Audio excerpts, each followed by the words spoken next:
You can feel it, can't you? The playoffs are looming, 3 weeks away from the high school football postseason, and now everything feels like a must-win. Churchill and Willamette look to settle a tie for the Midwestern lead. Something has got to give. Philomath and Cascade in the same scenario. The Ducks are rocking on a Friday night with us. It's 11:15 on Friday night. Let's blitz. Now, Friday Night Blitz on KEZI 9 News. As the air gets colder across Western Oregon, the margin for error begins to shrink as the playoffs start to kind of peek their face around the corner. They're right there. Friday Night Blitz, Cameron Derby. This is my guy, Brett Taylor. What's up? Let's get back to it. You can always tell when it starts to feel different. Yeah, I mean, the weather gets a little bit colder. Also, we're almost all the way to November. I feel like that's a clear sign we've already almost hit playoff season. Hard to believe we're already almost to what? Is that 2026? It happens like that. Just like that. All right, well, you were at one of the biggest games in the state this week. Churchill, Willamette, two of the best teams in 5A, getting ready to duke it out for a potential Midwestern lead. Highlights. Cue the video. Let's show you what's going on. Biggest matchup in the entire state Friday night. That potential league title implication, that's just all on the line. That's just a taste of what's to come. First drive for Churchill. Who do you call? It's Seville Pazzi. Just look at the patience waiting for the hole, and it pays off, and the Lancers put up 8 on the board. Then Willamette driving and answering right back. Their own running game, hey, it's Maverick Akers. That's a beautiful jump set to the outside, and that's a touchdown for the Wolverines. So they would just trail by 2 at the halftime, and that's as close as it would get. It's time to let loose the cannon from Lucas Ganson to Kingsley Roberts. The bomb delivered, set, perfect. Lancer Nation loving every single moment, and then midway through the third quarter, it's Pazzi surrounded. Doesn't matter. He'll take them all into the end zone. Even the big man, Tony Cumberland, flex those arms, young man. Lancers take down Willamette and now stand atop of the Midwestern League. I'm old, and this could end at any time. And I honestly feel just so grateful and blessed because I just can't imagine falling into a better bunch of kids, and that's, I don't know how to say it. They're amazing. We have people telling us every game still, they don't think we're doing good. They don't think we're going to win this, we're going to win this, but I don't know, we just come out here and we like to show them on the football field and on that scoreboard. So it just means a ton. So far, what are we, 6-1 now? I think it's just a great season and we still got more ahead. And not to mention that one on the end of that 6-1 came to Marist, Yes, a sir. very good football team that may play Great in 4A, team in 4A. but can play with anybody in 5A. And you hear the emotion out of Lane Coffin, a guy that moved from out of state to be closer to his family, runs into this team, and they're the surprise team of the year. Yeah, I don't think anyone really expected this, but like we've seen all season, they've proven the doubters wrong. You could hear the emotion even from their starting quarterback in Lucas Ganson that this season means everything to the Churchill Lancers, and they have proved every team that they faced wrong. A 6-1 record. They are undefeated now in league play, and they've won it not only with their offense but their defense. We talked about this, Cam, earlier on KZI 9 Unit 6, that I thought that the big difference in this one would be the defense, whichever defense wanted to step up, and the Lancers defense stepped up for sure. Yeah, the Lancers definitely a team that has now proven twice, a blowout against Thurston, a blowout against Willamette. This is a team that has a chance to go compete for a 5A title.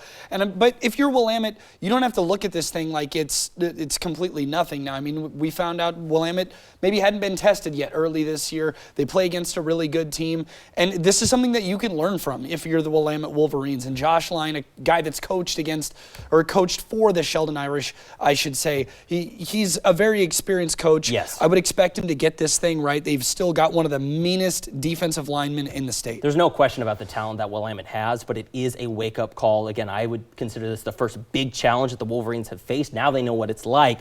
Can they answer? That's the big question now. All right, and then you also look at one of the biggest games in the state, Philomath and Cascade, kind of in the same scenario. Yeah. One of those tiebreakers for the Oregon West Conference. Let's get right into it. Philomath, Cascade, Marist, 3-way tie. 6-1 Philomath Warriors hosting the unbeaten Cascade Cougars. First quarter, we start Cascade on top early, 16-6 at this point. Caleb Russell scrambles around a little bit, finds a wide open Rocco De La Rosa. Ooh.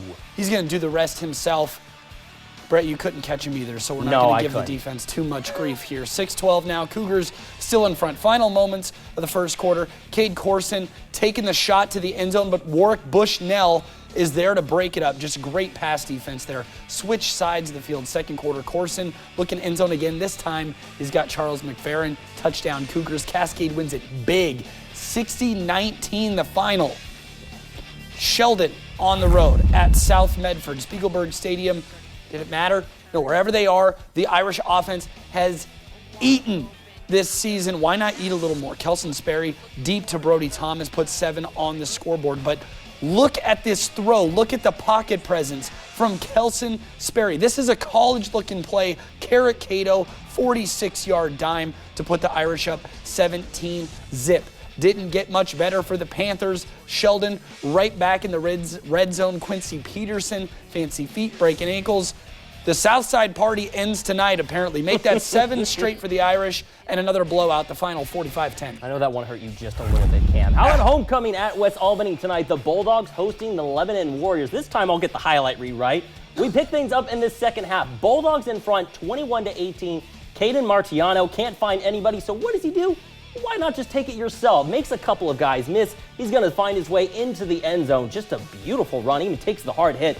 But the score counts. 2 plays later, it's Martiano dropping back and delivers a dime to Austin Simmons. Touchdown West Albany, 28-14 at this point. And then later in the quarter, it's the same score. Martiano gonna roll right, looking deep, and who does he find? It's Simmons, guys. Wide open in the end zone. Big game for this one. West Albany runs away in the second half as they win 48-18. Next up, Crater versus North Eugene. Crater's Terrian Kane Cruz. Pretty ball to Ben Higginson. Crater moving the ball down, and then next throw is intercepted by, we know him all too well here in Eugene. It's Grady kick down. North Eugene's Day Ireland getting a good 25-yard run right up here, straight up the gut. And that's followed by Brody Gilliam. And you know what that's called? That's a touchdown. We know the sport decently, right? Highlanders getting the job done on the ground. Valentin Rodriguez in the comments trying to claw the way back. He is going to find the house. It's a close game, but the Highlanders escape with the win, 29-22. South Eugene taking on the Roseberg Indians. Corey Kimball starting things off for Roseberg, running, rolling, pounding, 35 yards. Almost takes it the distance, but they would punch it in with ease. A couple minutes later, Roseberg back at it. Kimball gonna connect with his man, Caden Austin. Touchdown train for Roseberg just keeps on rolling. That's a big boy to have running at you. That's Michael Shields, by the way, but it's too little too late for the Axe. Roseberg wins it big, 35-6. South Albany, the close win over Crescent Valley, a nail-biter at home in a one-score game, make that 30-28. In 4A, Marist exposes Stain, a 35-0 blowout on the road. They've got a big game, Cam, next week at home against Cascade. We saw the highlights for them already. That's going to be a fun one to watch. And then Sweet Home right back on track in the winning column. They get the dub over Junction City, 35-8. North Bend falls to Mazama in a shootout, but we are still right now waiting for the final score of that Marshfield-Hidden Valley game. If you do have that, send us that way. We'd like to get that score updated. All right, down in Cottage Grove, the Lions, Brett, still undefeated, 7-0. Steve Turner's got this thing moving right. The magic continues for Cottage Grove. Finally in 2A, a big one. Beaten, undefeated Myrtle Point and Oakland. The Oakers stay undefeated. Big win at home right now. Looking like the 2A title could be headed to Oakland. Absolutely. But there is a lot more football to be played in the state of Oregon. And